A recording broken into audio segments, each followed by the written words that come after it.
morning, and welcome to another episode of Breakfast Before the Bell. I am your host, Fernando Martinez, and today, for our very special guest that's joining me right here, she is a dancer, a choreographer, and now a dance teacher here at Passaic High School.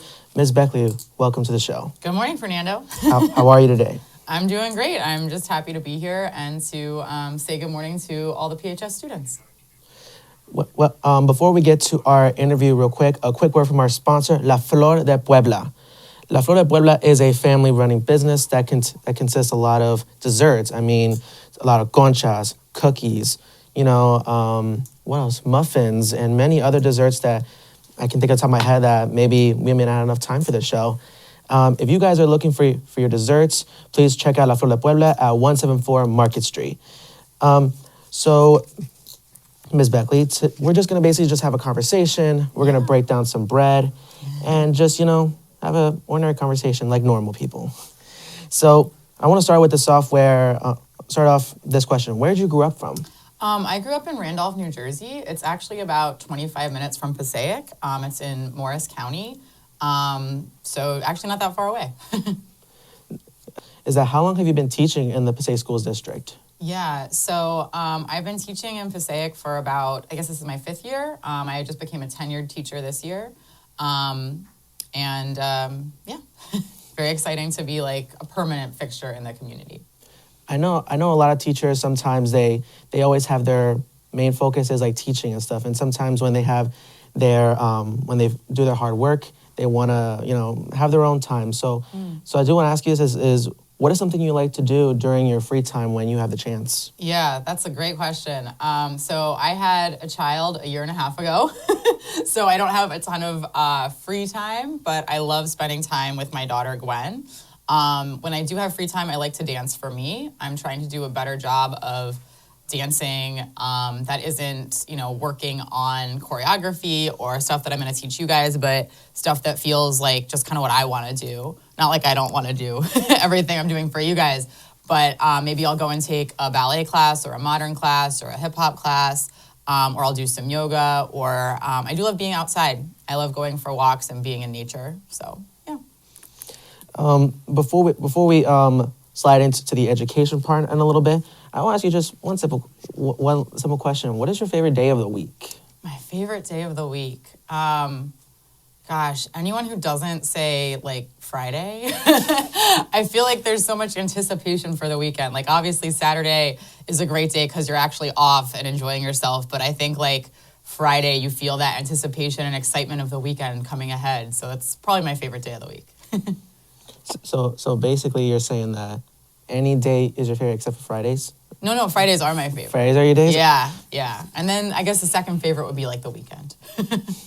Because anyone that I ask, they always say Friday is their favorite day. And I'm like, that depends. That depends on how I am in the day. Yeah. Well, I mean, I guess it also depends if you have something exciting going on that week. Like if you've got, as a dancer, like if I had a performance coming up that week, or if I had, a special event for my family or my daughter, or, just something, if I'm going to see a performance, that would probably be my favorite day that week.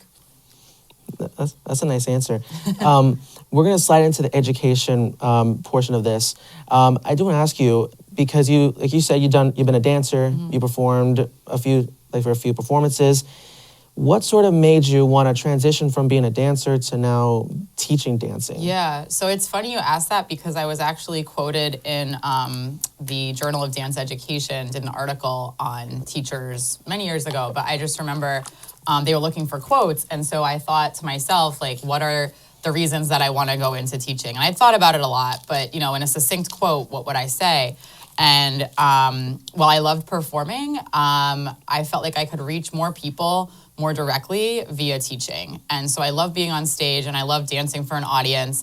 And I felt like people would always come up to me after shows and they would have the most interesting interpretations of what I'd done, or they'd been touched emotionally in a very particular way. And that was always very fulfilling. But I realized, I can teach. When I teach students, I'm directly communicating with them. I'm helping them improve in real time. I'm helping them develop their own love of dance and their own passion for the arts.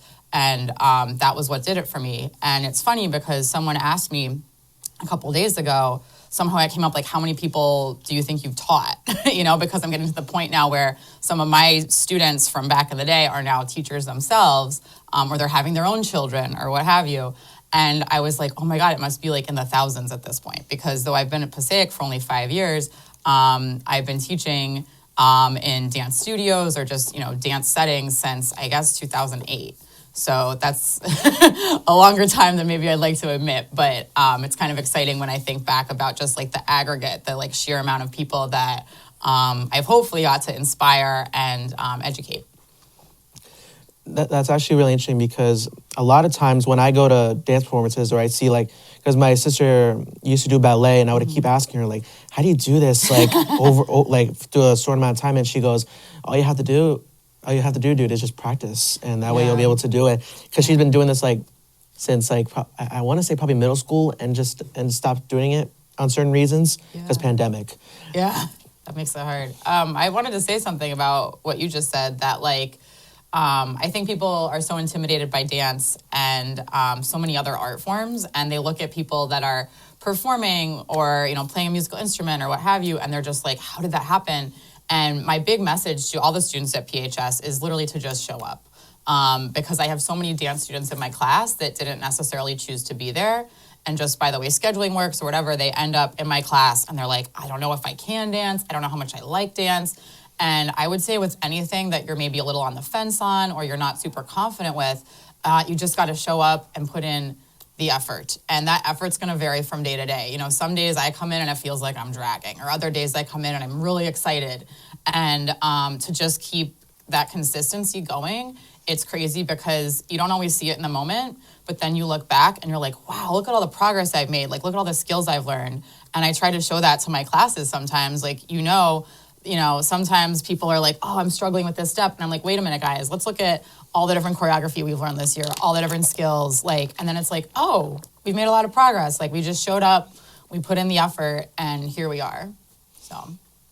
Yeah, and especially since I sort of grew up in a family that we dance a lot, and when my sister had her Sweet 16 or something like that, I was too shy into doing that, because a lot of our family tends to record every single moment of it, and if I mess up, they're gonna post it on Facebook. It lives forever. Yeah, and it lives forever, rent free in my head, and I always have that momentum all the time. But I wish I would have done it. I didn't do it, but now that I'm doing it now, you're doing it now. and because for me, I don't know how long I'm gonna do this for, because there's another thing that I like doing, but we'll see what the future holds. Yeah. But my next question is this, because some teachers, they do have expectations of their students. Mm-hmm. Some they do, some they don't.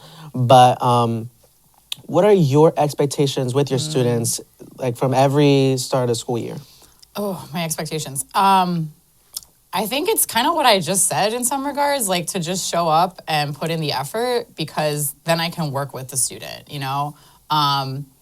If you're showing up to class and you're not willing to literally stand up and move your body, I can make something from very little. They have an expression, make a mountain out of a molehill, and a molehill, who knows what a molehill is, but it's, a very tiny hill.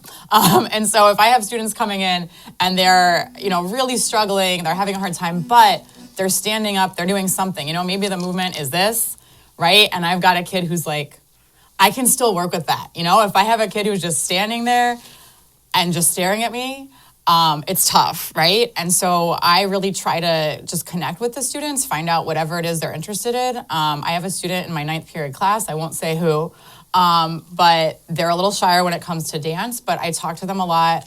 I try to get to know their interests, and I found out that this particular student is really interested in music, and they play a variety of instruments. And so I try to talk to them about rhythm and just that aspect of things so that we can connect and we can find somewhere to grow together. My expectation is that students will try to challenge themselves to be involved in the class in some way or another, because we have moments where we're writing about dance, moments where we're watching dance videos together, moments where we're making our own choreography, or moments where I'm teaching choreography. And so, you're going to be better at certain parts than others, but just that you have, some openness and willingness to dance, and I can always, help you grow from there. I have some students that come in and they're amazing. I don't know where it comes from or if it's, something they've learned from their family or out in the world or even just watching stuff on the internet.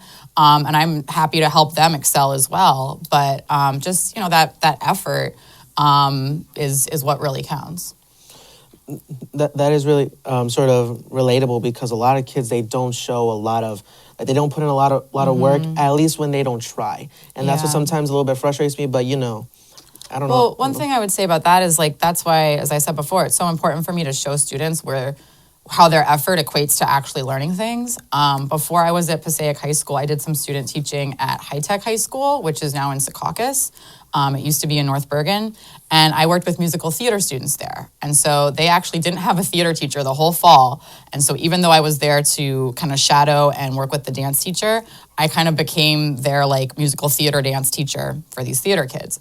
And a lot of them didn't have, the same amount of dance training. It was kind of all over the place. And it was really important for me to say, hey, look at what you learned. You put in a little effort and you learned something. So use that momentum to help you grow. And I think a lot of times, if I can be really honest, the students at PHS don't realize how much they have learned, and to realize that that's powerful, that should help build their self-confidence. So I try to point that out. I really try to celebrate my students in my class, whether it's a small victory or a big one. I have a little question, but we're gonna get to that in a tiny bit. But we're gonna have a little segment on our show. We like to call it Rapid Fire. Oh, fun. Okay. and I'm just gonna ask you just the most simplest questions I can think of, mostly. Ready? Go. So,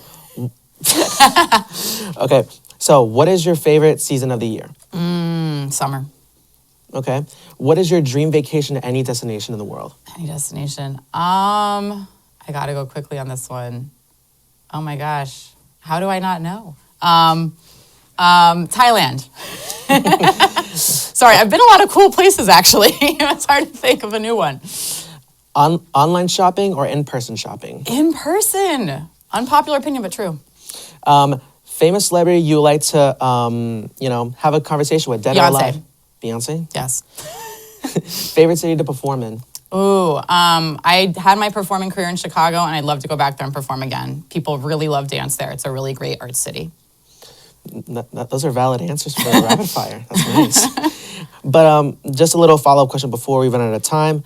From a teacher's perspective, they have a lot of challenges, and some have a greater challenge. What is your greatest challenge of teaching? My greatest challenge, there's kind of two. One is, just getting kids to be involved and be excited about dance. And that's something I'm always working on and always looking for feedback on.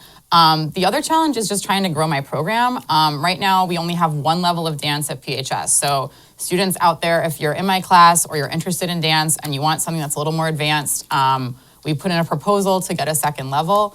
And hopefully that's something we can do. I'm trying to do more with Dance Club. So just trying to make dance a bigger part of the community, and we're working on that. We're making slow but steady progress, and this is part of it. So I appreciate you having me here today because it's a platform to spread the love of dance. Man, that was nice. Unfortunately, we're almost out of time, and we're almost out of time. But thank you so much for taking the time of your day to come here, and we appreciate it as well. And hopefully we can grow and put this out somewhere else. But I do want to say a big shout out to our sponsor, La Flor de Puebla. And like I said earlier, if you could find desserts anywhere else, especially in the wintertime, you can get it at 174 Market Street. And and thank you for tuning in for this episode of Breakfast for the Bell. I'm your host, Fernando Martinez, and thank you so much for watching. Tune in for another episode. Get to class, guys. Get to class.